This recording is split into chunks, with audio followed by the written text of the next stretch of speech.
And Viv, perhaps just starting with those telecom stocks, we have seen them under pressure every day this week. Yesterday again, all down sharply, Vodacom, MTN and Telkom. And of course, we have had some news in the market which could be driving those shares lower, haven't we? Oh yes, I mean MTN had a downgrade by UBS because apparently Nigeria is adopting the same kind of weaker requirements that we are in South Africa, and that's obviously going to reduce sales in Nigeria and probably might reduce revenue for MTN as well. And at the same time, Vodacom had some problems in the DRC, so it was separate stories, but they just cut on the same day, and that's drove this sector down. And Bruce, good morning. Morning. Well, of course, with MTN, did it suffer the same sort of setback when we had Rika introduced in the South African market last year? Because, of course, that was a concern at the time. And do you think it's valid that this could put pressure on its Nigerian operations? Well, I think in the case of MTN, it probably is a valid concern in that MTN's, a very significant market in, Nigeria is a very significant market in MTN's sort of trade environment. When the South African stats were released last year, for the most recent stats, they indicated the slowdown in the South African consumer was to a large extent as a result of the introduction of Rika and the need to register SIM cards. So bringing the same legislation is expected to have the same impact on the Nigerian turnovers. And I think also there's also just a stepping back and a relook globally at the growth that the cell phone companies have been enjoying, that perhaps it's an area where the consumer can actually cut back a little bit on his expenditure if he's under a bit of pressure. So I think people are possibly revisiting the growth aspects of potential for these companies, and as a result of that, I think the downgrades are pretty broad-based. And we're just seeing specific events with MTN and Vodacom at this point in time. And Telkom is probably just in sympathy going down with them, because part of the growth strategy that was being identified for Telkom was in the cellular space. Of course, Viv, last year we had MTN's failed merger with Bharti. We now have this, one of its biggest growth markets, Nigeria. Do you think the telecom sector might be one to just approach with caution in 2010? Yes, it may have difficulties, like I said, Nigeria, the biggest market for MTN, etc. But if you look overseas in the US, I mean, the iPhone is taking off massively.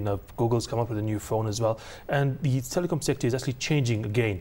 We've not focusing on voice anymore. We're going towards data, and we're going towards these smartphones. And there's a whole huge new market for these products out there. Obviously, with South Africa's lower broadband connectivity, etc., that hasn't taken off quite as strongly in South Africa. But if you look down the road, maybe 5-10 years, if the same kind of developments happen in South Africa as are happening in Europe and in America, then telecoms are going to be a strong sector growing into the future. We might have a bit of a downturn right now, but looking 5-10 years down the line, we are expecting growth, because more of your discretionary spending is going to go towards these mobile operators, because they're going to offer more products than just voice.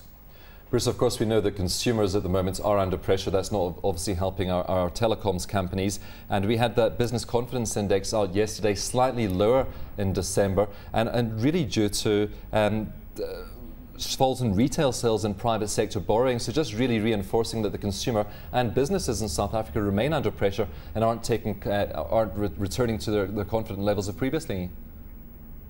Yeah, I think, and there was also an article in the press this morning where Mike Flax was, saying the property sector is a lagging sector and they're going to remain under pressure for a little bit longer. And they've got big exposure to shopping centres and to sort of commercial type properties. So, I think the picture is that whilst we are seeing an improvement in the economy, we've seen an increase in electricity consumption, we're seeing improvement in certain of the metrics. At the end of the day, that's coming through pretty anemically, and it's going to take a little bit longer to get things right. And I think we can be very grateful that we've got the World Cup coming through, because if we go back to the telecoms, you can be certain that a high percentage of the people who come to visit us for the World Cup will probably be accessing the cellular networks and creating revenues which will compensate for some of the other losses. So I think from a South African perspective, we can be very grateful for the timing of the World Cup. Of course, while we have, Viv, business confidence ebbing slightly last month, we have the Finance Minister, Pravin Gordhan, in India this week and sounding quite upbeat on the economy. He's expecting growth of at least 2% for 2010. So some positive noises coming out as well. So, but it is a function of being a finance minister that you have to sound as upbeat as possible about the economy. Yes, I do agree with Bruce. We are going to have growth this year, but probably anemic growth. And the one thing that does concern me is the electricity price hikes that we're going to start having this year. If they're going to be 35% per annum for the next 3 years, that's going to take a lot of discretionary spending out of the market, and that's going to affect retailers quite heavily going into the future. It could be in a few years' time that you spend as much on your electricity bill as you do on your rental bill. And can you imagine how that'll affect your monthly budget and your spending as well? Bruce, to what extent do you think those electricity hikes, if we do get them, are going to hamper the recovery, but also hamper confidence among consumers? Well, if one just does the math in terms of one's personal consumption, it does turn out to be a relatively significant number. And I think, if you look at the lower LSM groups, they probably spend a slightly higher percentage of their income on energy.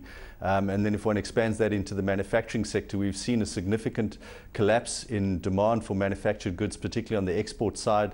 And we know electricity is a large component of the mining industry, particularly those that are involved in refining. So it's a very material, if you want to call it, dark cloud on the horizon for the economy, because it's going to have a serious impact on the cost side of the profitability, and it's going to put margin squeeze on companies and producers. So that is a serious problem, although it only really, I think, is planned to kick in from around about the middle of next year. I think people are very cautious about what the impact of that is going to be, because it's not something to be taken lightly. But perhaps just looking globally, we've had some economic data out of the US this week, mixed for the most part, but really all eyes on the US non-farm payroll data, which was released this afternoon. And the market looking for a flat number. Do you think the market's being a bit optimistic that we could have no job losses for last month? Not really, actually. If you look at the last number, it was virtually flat. It was like 11,000 minus. And if you consider just how large the population in the US is, 11,000 is basically a blip. It could be an error in sampling, that's all. So it's quite likely that the US is not losing jobs anymore. But the question is, the US, it has a growing population, like South Africa has. It's strange among the developed countries, but it does have a growing population. And that growing population obviously requires more jobs basically every single period just to maintain its same level of unemployment, etc. And so even though we have flat, we have no job losses at the moment, the US economy, just to stay stable, has to have some kind of job growth coming through. And if you look at how many jobs have been lost, just to get back to pre-crisis levels, the amount of job growth that's required from the US is quite dramatic. Well, Bruce, of course, a figure I read was that the US really needs to create 150,000 jobs a month if it wants to start growing the number of those in employment in the United States. To what extent do you think that we are seeing a sustained economic recovery in the US? Do you think we can have this jobless recovery that everyone's talking about at the moment? Well, I think that's what it's turning out to be, is a jobless recovery, because, as you say, you need to create 150,000 jobs just to stand still. And the concerns and the expectations are that whilst there might be an improvement in the job numbers in the next couple of months, there's also a fair amount of unreliability around that and seasonality around that. And the accuracy is always a little bit questioned. I think they're pinning some hopes on early next year that a number of people are going to be employed to be involved in a census that will be taking place in the US, and that'll boost numbers a little bit. But at the end of the day, just like in South Africa, we need to see economic growth that creates jobs, so that you don't have people who are dependent on the system and who are actually contributing towards the system and the tax base.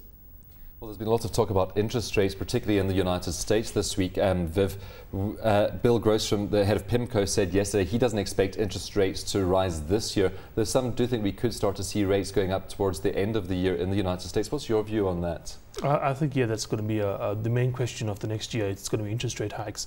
When they're coming in, is the economy recovering strongly enough that they can allow for interest rate hikes? Is inflation going to allow for interest rates to be as low as they are at the moment? And that's going to be the main economic question for the rest of the year. I do think that we might just see something at the end of the year. The economies of the world are recovering quite strongly. You probably are going to see tightening from the Chinese quite soon, because they've had incredibly strong numbers coming through. The US maybe a bit longer, Europe as well a bit longer. But at some point in time, you have to start raising interest rates, and you've got to start doing it before inflation becomes a major problem. I don't think it's going to be a major problem at the moment, but you are going to have to do something at some point in time, and that's going to be the major question for the next year or two in the global economy.